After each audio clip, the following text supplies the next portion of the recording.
Hoy vamos a hablar de un movimiento que de verdad transformó el mundo, pero que muy a menudo queda como a la sombra de su famosísima contraparte italiana. Vamos a meternos de lleno en la historia de cómo el Renacimiento del Norte puso los cimientos del mundo en el que vivimos hoy. A ver, hagamos un pequeño ejercicio mental. Si alguien menciona el Renacimiento, ¿cuál es la primera imagen que aparece en la cabeza? Lo más probable es que sea algo como esto.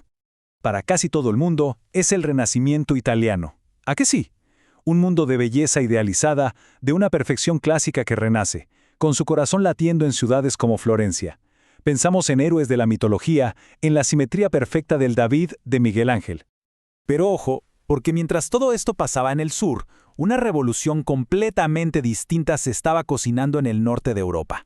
Un movimiento con sus propias ideas, su propio estilo, y un impacto que, ya veremos, fue igual de transformador. Y es que no fue para nada un simple eco tardío de lo que pasaba en Italia. El Renacimiento del Norte fue una revolución con todas las letras, una que creció y se desarrolló más allá de la sombra italiana, abriendo su propio y único camino. Miren esta comparación, es que es perfecta para entenderlo. A la izquierda, la forma humana ideal, perfecta de Italia. A la derecha, los cosechadores de Bruegel.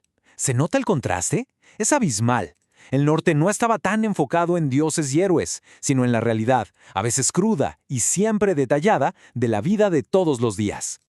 Claro, esta diferencia tan visual no salió de la nada. Tenía sus raíces en una diferencia de pensamiento fundamental. El humanismo del norte no era principalmente secular como en Italia, era un humanismo cristiano. Estaba enfocado en la fe, sí, pero también en la reforma social y en el poder que tienen las palabras para mejorar la sociedad.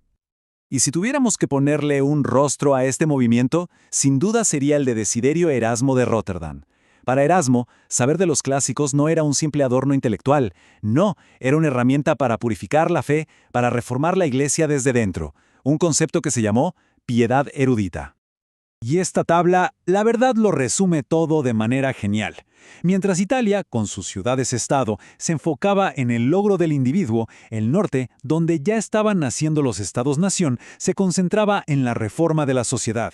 Y el arte era un espejo de esto. Idealismo clásico en el sur, realismo detallado en el norte. El lema o el grito de guerra de Erasmo y su gente era ad fontes, que significa a las fuentes. Esto era un llamado a volver a los textos originales, a verificar y corregir los manuscritos antiguos, tanto de la Biblia como de los clásicos. Este rigor, esta costumbre de verificar textos, cultivó un hábito mental que sería clave, el empirismo. Ahora veamos cómo esta forma de pensar se tradujo en el arte.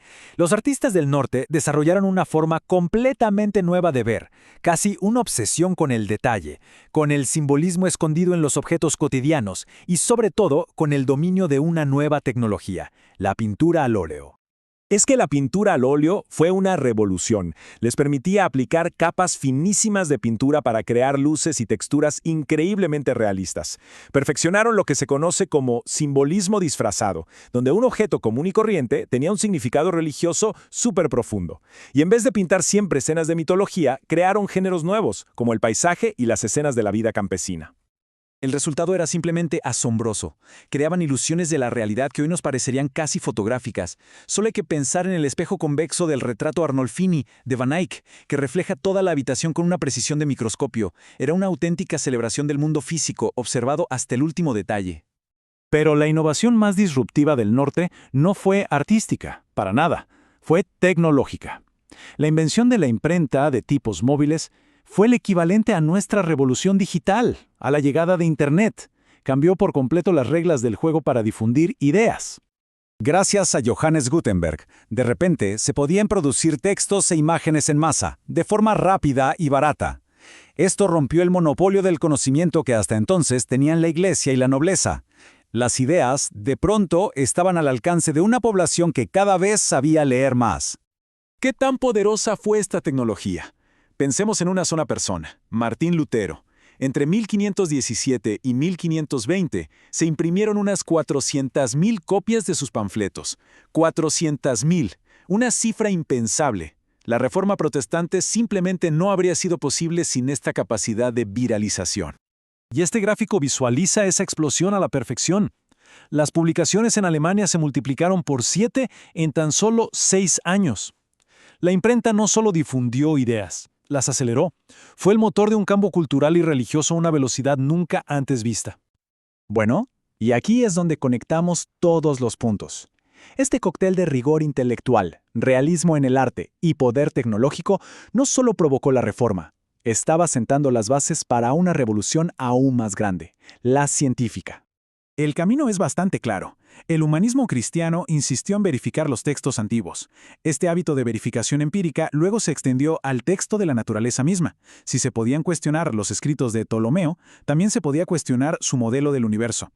Y eso es exactamente lo que hizo Nicolás Copérnico. Propuso un modelo heliocéntrico, no porque tuviera una nueva observación revolucionaria, sino porque buscaba una perfección matemática que el viejo modelo, tan enredado, no tenía. Este fue el primer gran cambio de paradigma en la ciencia, uno que desplazó a la humanidad del centro físico del universo.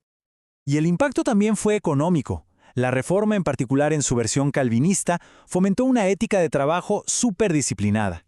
El sociólogo Max Weber argumentó que esta mentalidad, que veía con buenos ojos acumular riqueza para reinvertirla, fue un motor clave para el nacimiento del capitalismo moderno.